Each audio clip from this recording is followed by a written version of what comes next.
I think in terms of what he wants, and I heard he talked about banking again this morning in a tweet, which doesn't make any sense because American banks, there's about 16 American banks currently active in Canada holding about $113 billion worth of assets in this country. So the American banks are alive and well and prospering in Canada.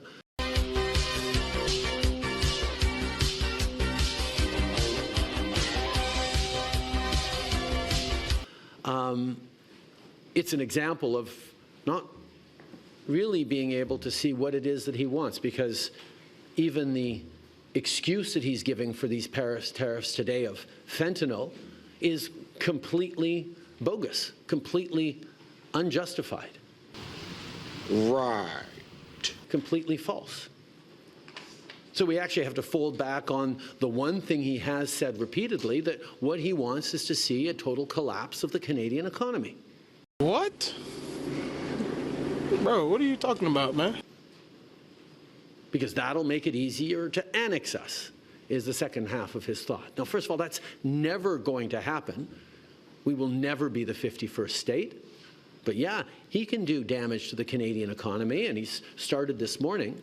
But he is rapidly going to find out, as American families are going to find out, that that's going to hurt people on both sides of the border.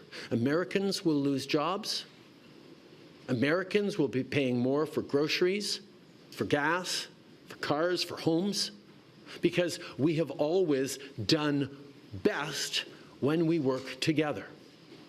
So we are, of course, open to starting negotiations on the customer review, but let us not fool ourselves about what he seems to be wanting. And I will admit, I have been holding out hope that these tariffs were just a clever negotiating ploy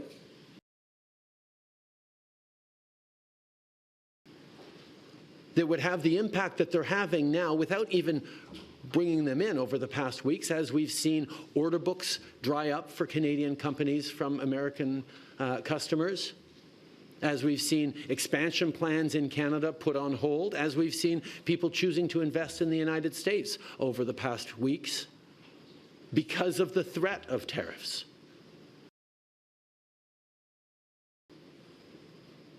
But now that he's moved forward with tariffs, we're going to see the real impact of a trade war between our two countries.